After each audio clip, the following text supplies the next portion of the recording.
Hi, long range hunting. Welcome to episode 12 of our terminal ballistic testing, hunting versus match bullets.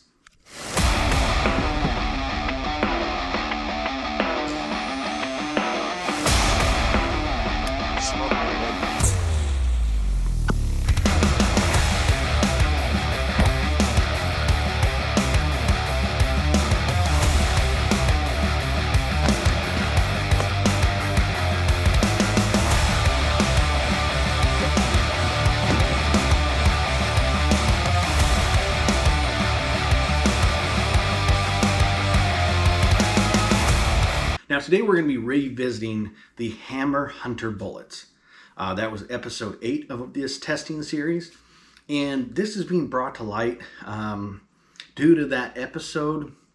I've gotten quite a few conversations, guys, that use Hammer bullets, and they didn't really like the results that I got, which I don't know what to tell you because I'm not associated with anybody. I don't take sponsors. I don't even entertain the fact. In fact, I had never even heard of Hammer bullets until a little bit, maybe a month before I actually got a hold of them.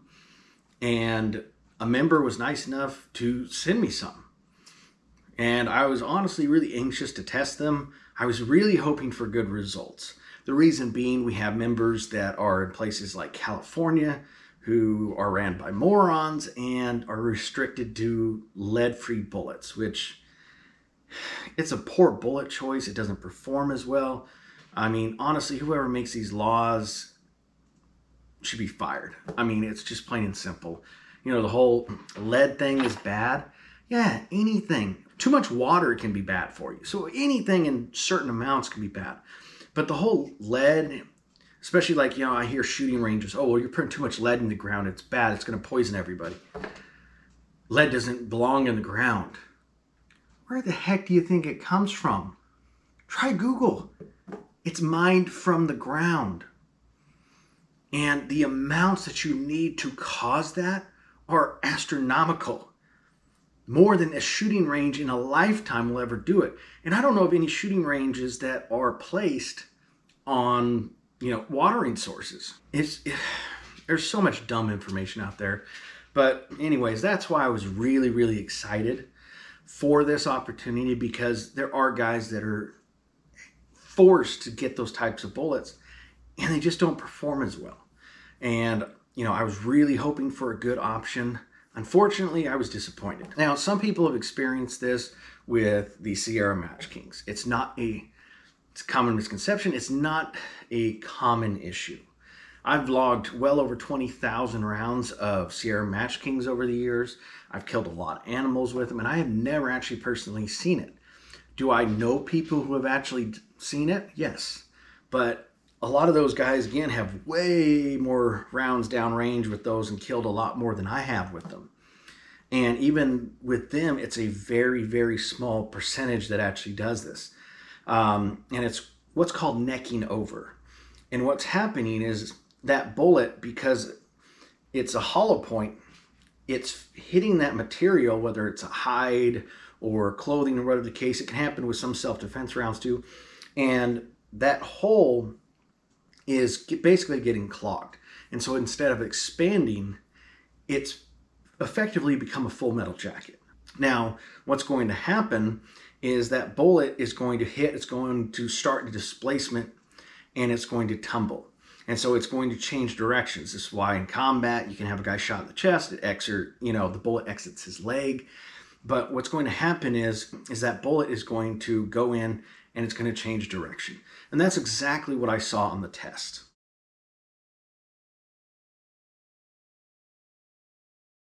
Now, as you can see there, that's not the normal wound cavity. It looks wide, but it's simply that projectile. That projectile, instead of going straight in, is turning sideways and changing directions. Now, I did it on a whitetail test and an elk test, and in both tests, it did that. Now, this has been brought up. I don't just load something up and just go and shoot it and waste my time. I don't have my own personal range to do this. I have to travel into other states, in most cases Alabama, in order to do these tests.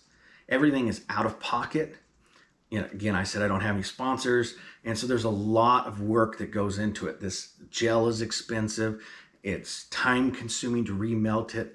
So there is a lot of logistics that goes into even one shot. And so I don't mess around. So not only do I have to do the load development for it, but I've also, when I go down to test, I'm going to first, when I do a load, I'm going to make sure that that velocity is going to be stable. So I'm going to run it through a stability calculator. I know that my twist rate and the bullet velocity, that I'm going to be stable. I chronograph multiple rounds so I can get the velocity. Then I'm going to true it so I can get those longer shots, or if I'm shooting at distance, what my drop's going to be. So that way I get a good first round impact. I'm not messing around. And I also shoot them to make sure that they are grouping and it is going where I want it to go. And then I shoot the gel, just like an animal. I'm not going to waste my time, trying to fling rounds and possibly get a bad hit on gel. It's just not worth it. So, I've eliminated every factor. Now, I had a guy try to tell me recently that, there's hundreds of kill videos out there of hammer bullets and gel tests showing that they work, and et cetera, et cetera. And some other people that just, again, weren't happy with the results. So I decided, again, since I didn't know a lot about them, I had seen those tests, to do a little bit of research. And I came across Hammer Bullets YouTube channel, which only has 5 videos, but one of them was very interesting. And it's this mule deer one. I'm going to let you watch real quick.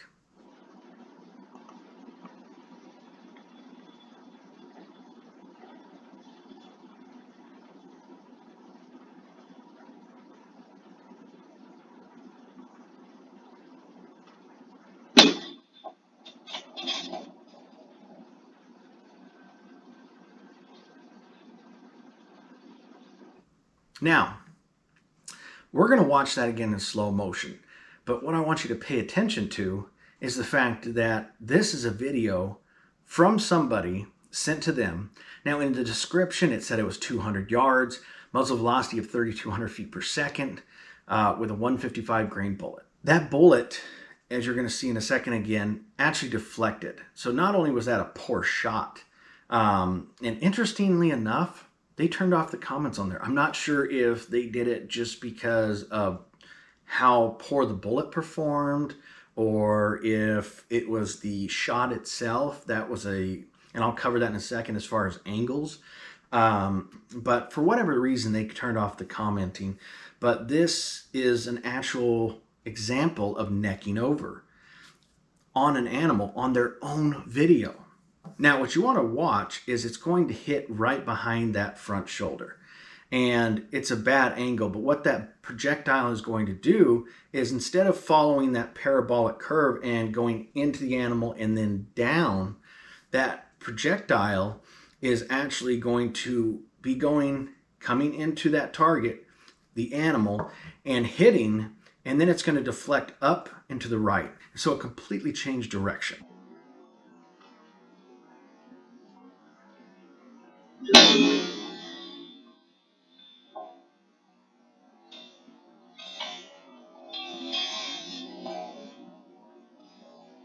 Now, real quick, we're going to slow it down even more for you, because what I want to show you is you can actually see the bullet. So you're going to see that point where that bullet hit. It's basically going to ricochet, and it's going to go up and fall back down, but you can watch and you can see the shape of that projectile. It's not expanded. It's not, deformed. It is a full projectile.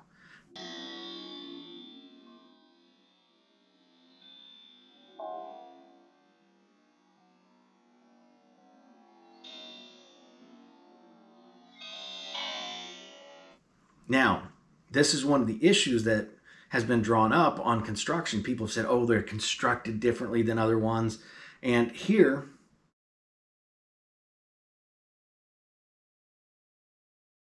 you can see it's just basically a copper bullet with a drill to hold. And the necessary impact resistance and velocity to get those to perform is very high. Not a great thing for long range, and even a lot of times in short range. But something to draw on and think about real quick is they had an impact velocity it said 200 yards with 3,200 feet per second muzzle velocity. So let's just say 3,000 feet per second. That is a high impact velocity. Heck, even 2,900 feet per second is. Now, the gel block I showed you earlier of that bullet changing direction was at 2,650 feet per second. So this is much higher on an actual animal. Now, that projectile at that velocity still didn't expand. So let's go back and watch that real quick so you can see.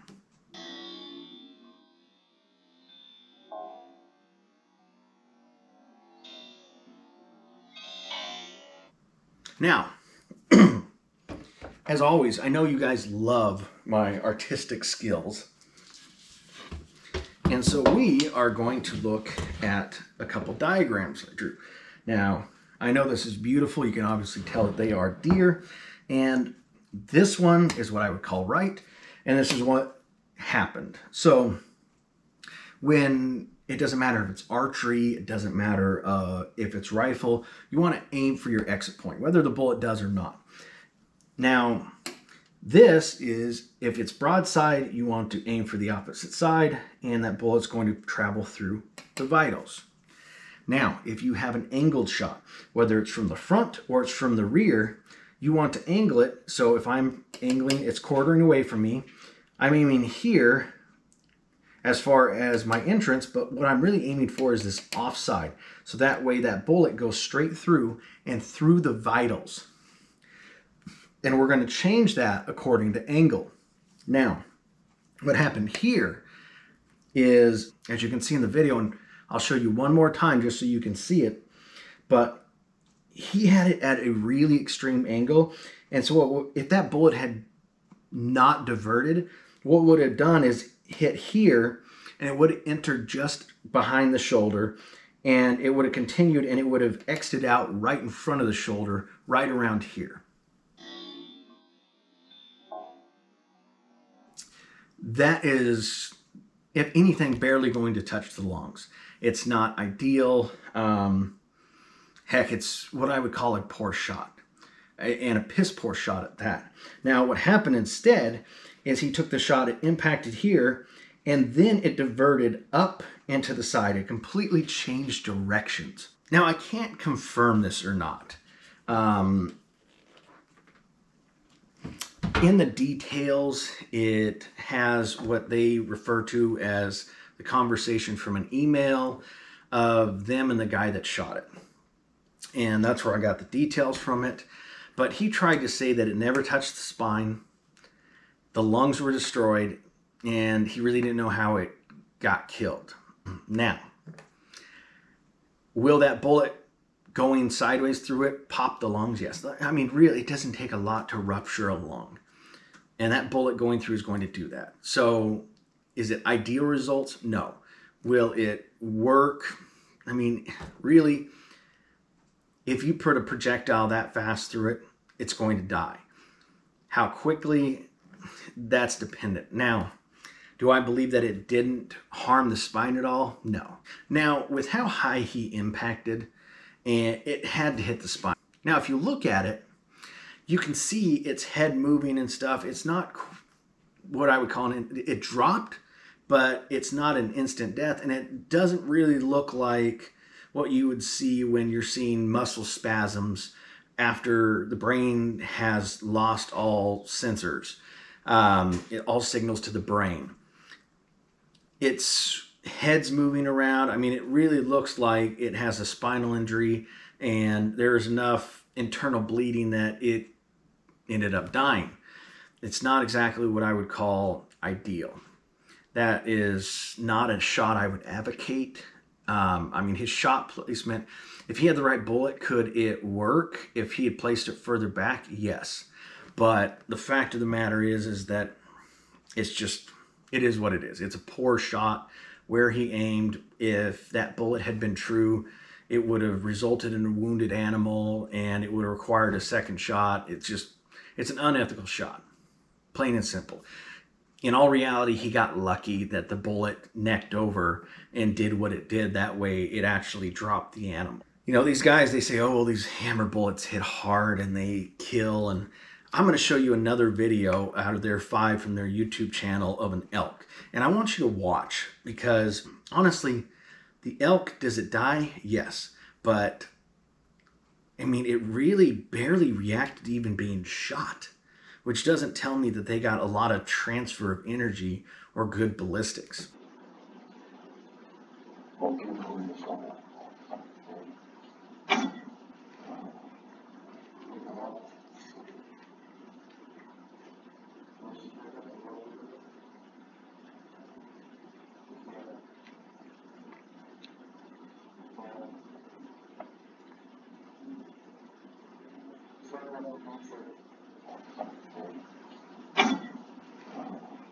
Now, you can see that, and I get people all the time that it's one of those things, it's both in archery and rifle. I was talking with Aaron the other day, a member, one of my admins, a good friend, and both of us were at the same thing of when we originally started out hunting and shooting, we had bullets and equipment that we thought were top tier, that was great, and we got great results because an animal died. And it wasn't until we got to great equipment and great results from bullets, great bullets, that we really started to understand, and we dived into bullet construction and terminal ballistics. And it used to be that, I would get on a gun just like everybody else, and you'd see your buck or your elk or whatever the case might be, and you would get on it and you'd shoot, and the first thing, I think it was a good shot, and I can't wait to see if I got it. And then you'd go down and you'd check for blood to see if you did get it. And if you did, then you would start tracking it and going through all that. And realistically, we weren't getting great results. We just thought we were. And it wasn't until I started using good bullets and good equipment, especially the precision rifles, the accuracy difference, our ability, because shot placement is key, our ability to place that round exactly where we want it is a drastic difference between a precision rifle, especially the customs, and a regular hunting rifle. The ammunition itself allows us a very, very accurate setup that gives us a larger margin of error than a regular hunting rifle. I used to get results like that, and like this elk, that would be a standard result of a poor bullet on an elk. And I hear all the time that elk are tough. Well, they're really not. If you're using the proper bullet and you place in the right spot, if you destroy those vitals, it's only going to live so long. Where this comes from is people, even with magnums, can use a poor bullet. They don't get that transfer of energy because they've got piss poor performance from that bullet. And what happens is it's basically like wounding it. It's not rapidly bleeding out. The lungs haven't really been destroyed. And so that animal can go a long period of time before dying. With a good performing bullet, with that larger cavity, with that great terminal performance, that permanent wound cavity going through there, it's much larger, you're going to get results like this. Dump. Good.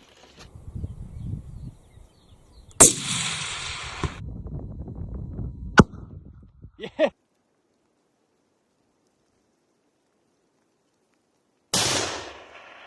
Smoked him, dude.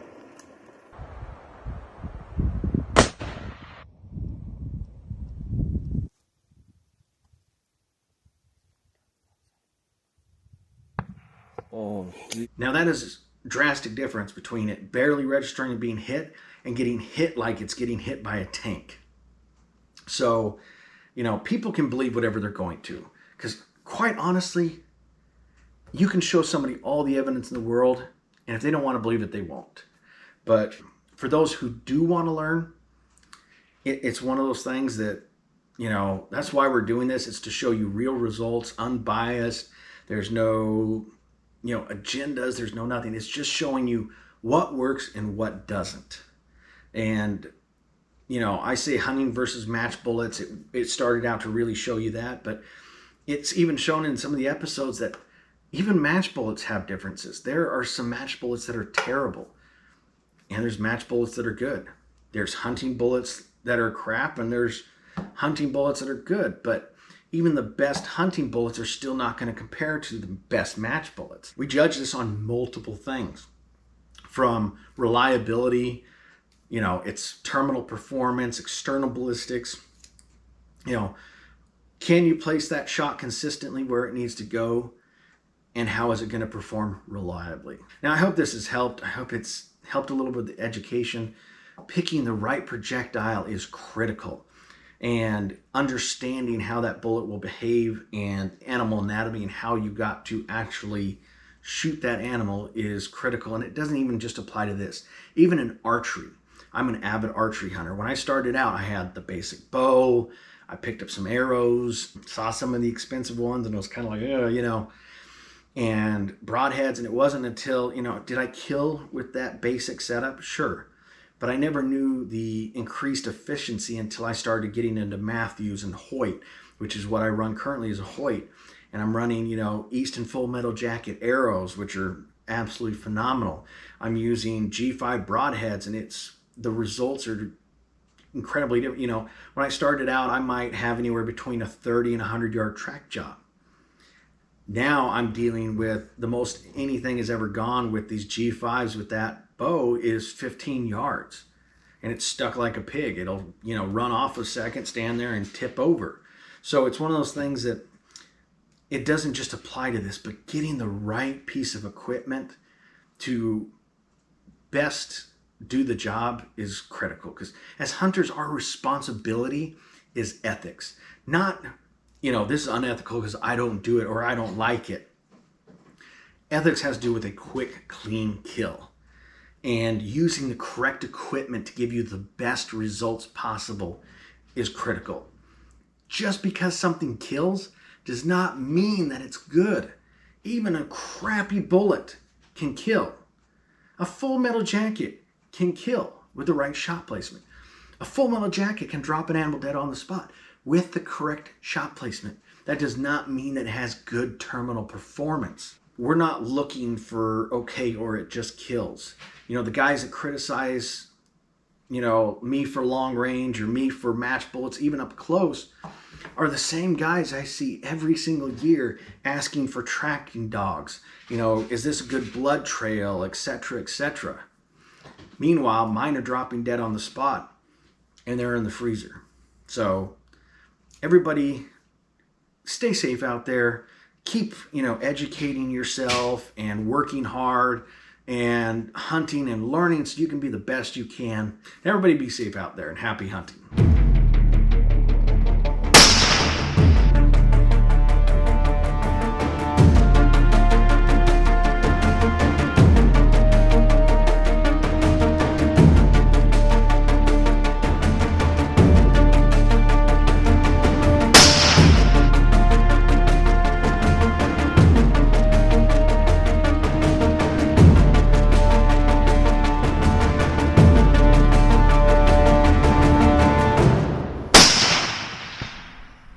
It's not that hard, people.